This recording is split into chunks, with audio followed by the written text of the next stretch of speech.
I'm not going to throw a lot of terms at everyone because I know it's confusing. I get confused myself, but all I want you to remember is brilliant corners and flexible housing, just the word flexible. Why is it called flexible? It's designed to be flexible and easy for both the landlords as well as the tenants who need this assistance, right? So I think I handed out to everybody this form. Can you guys find that one in the pile of everything that you have? Okay, great. So use that to reference when you want to ask me questions. In addition, so what I do, me and my team do, is we work with all the landlords in our community. So I work with real estate agents, leasing agents, brokers, owners, property management companies, the portfolio manager. What does that mean? A good example is I have a company I work with. It's a large apartment company. I have about 135 units under contract with them. So it's a big portfolio under one entity. So when anytime problems arise, they have one person to call, and that's me. And I'll problem solve on our end. That could be a billing issue, check didn't go through, direct deposit. There might be a tenant issue that needs addressing. They have one person to call, and they know that Stephen will pick up the phone. That's what my entire team does. So at Brilliant Corners, we really do appreciate the relationship we have with the private property owners in our community, because this is a county program. So these are county dollars. It was designed to help those folks who are needing the assistance of the county health system, and then their medical issues are not improving because they have unstable housing, right? So it goes right along with Housing for Health and Housing First, that you help someone know where they're going to sleep at night. Now they can tend to their medical issues, right? Why is it approaching $200 million in funding? Well, over the long term, unattended, these folks who are high utilizers of the health system, it's going to end up costing all of us taxpayers in the county of Los Angeles billions over the long term. And then if they unfortunately pass away anyway, well, what was it all for? So the county Department of Health said, let's start a fund to focus on housing and make it easy for the landlords. So when I mentioned that I manage portfolios of properties and we have units under contract, what does that mean? It's a little different than the typical real estate term. But I would meet a property owner, pretty much anybody in this room, all the different varieties of owners, and we're specifically looking for studios or one-bedroom units, because again, the vast majority of these folks who are needing this assistance are on their own. So I do the inspection, or one of my team members do it. It's a same-day inspection, happens right there. If it's habitable and it passes, that's done and done. I collect a W-9. You tell me what bank account to start depositing money in, and we start a contract to hold the unit. So that's what I mean by units under contract.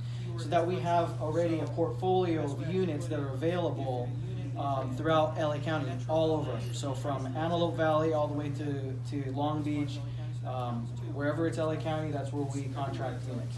So that way we have all these units, and as the portfolio manager, my job is to understand that portfolio, know the property, know the owner, know the neighborhood, know the neighbors, and take into account all of that so that it's in our database, and we have a team of matchmakers. So they see who needs this unit, where the unit is, and all the criteria surrounding the unit, and then they start making matches. The landlord still gets to screen. We're not saying you need to accept the very first applicant.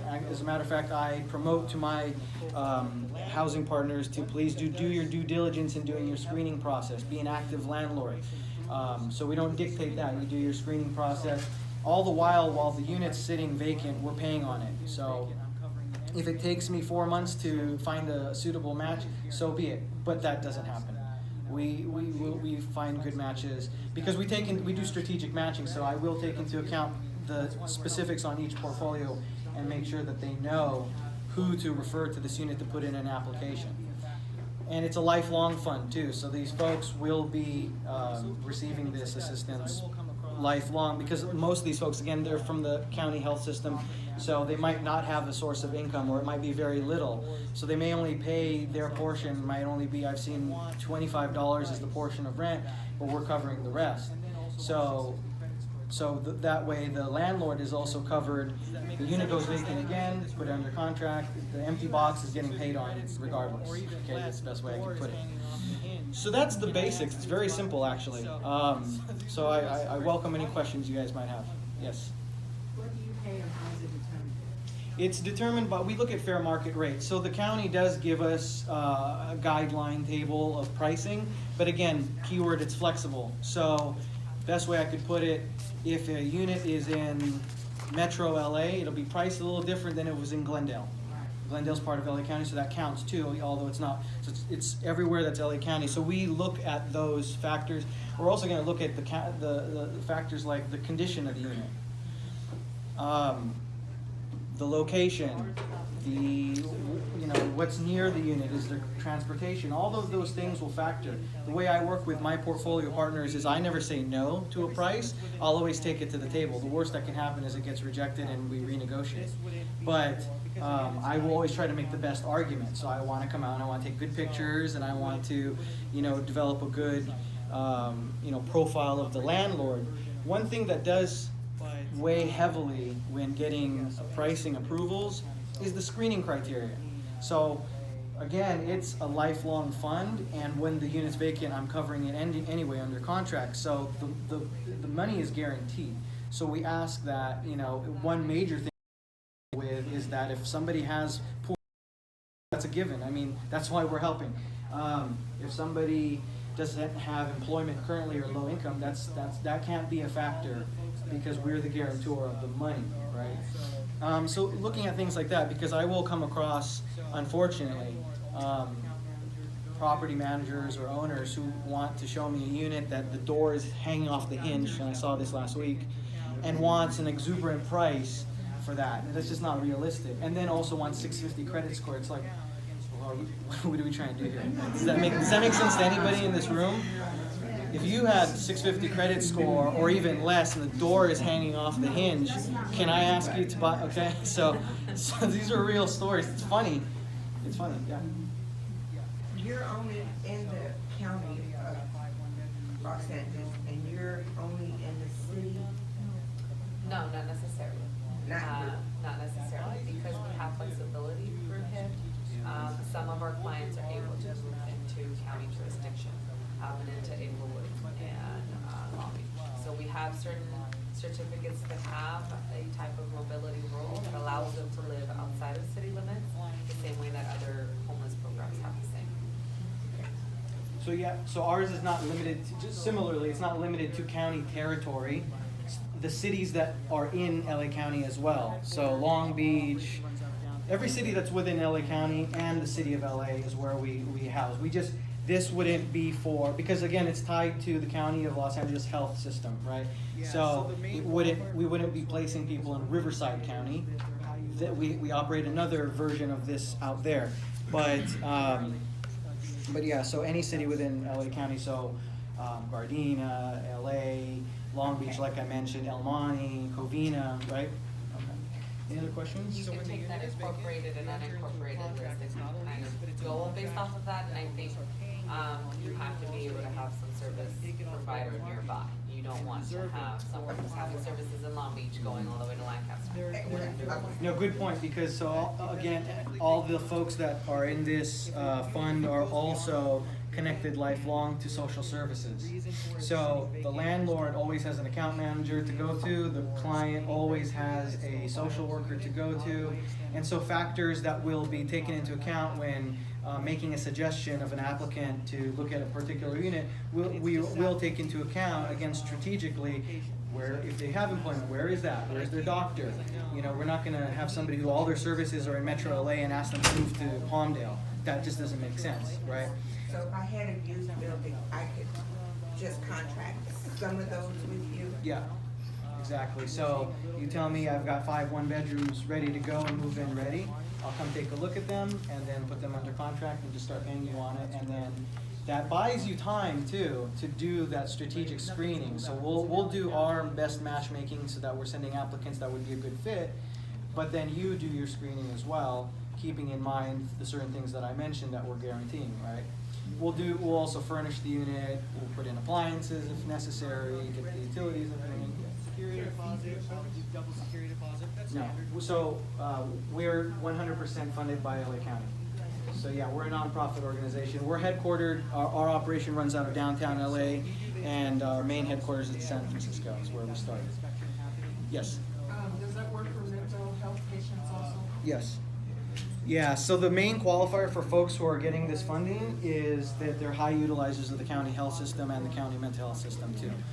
But primarily DHS, because that's where it started, that's where it began. Is our contract with Living Corners for the tenant? So when the unit is vacant, we enter into a contract. It's not a lease, but it's a contract that we're going to start paying you on your unit while it's vacant, so that you take it off the open market and reserve it for our applicants. They're in 4-month increments, but it doesn't typically take 4 months. But if it goes beyond the 4-month period, and the reason for it sitting vacant is not due to the condition of the unit or screening criteria, it's still a viable unit, I extend the contract. I have one unit that's been under contract for 2 years, and it's just sat empty because of the location. We just haven't been able to match somebody, but I keep it because I know the need fluctuates, right? Right now, the greatest need is all of LA, city of LA, Metro LA, and Long Beach. And the San Fernando Valley. So San Fernando Valley all the way to Long Beach, that's really needed right now. We're seeing a little bit of a slowdown in the need in south of El Monte and then the Antelope Valley, because again, that's where it's just very far from services, right? But nothing's ruled out. If it's in LA County, I'm interested. Any other questions?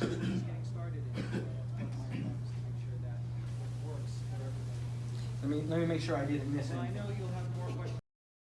We talked about the rents paid, right?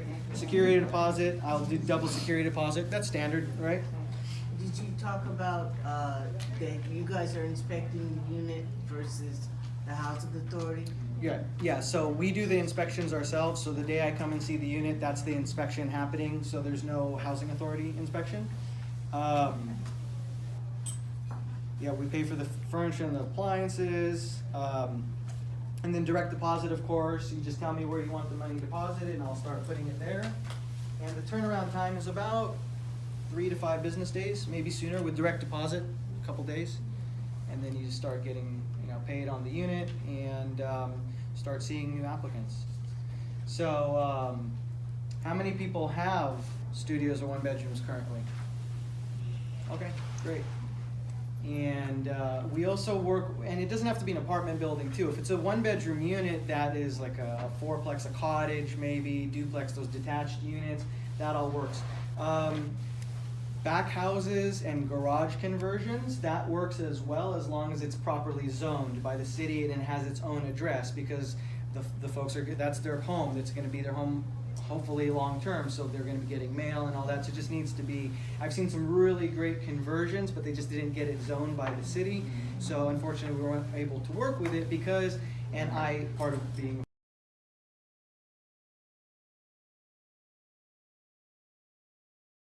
if you're just renting out a garage essentially that's been converted without zoning, that lease actually doesn't really exist, and now you're in a mess.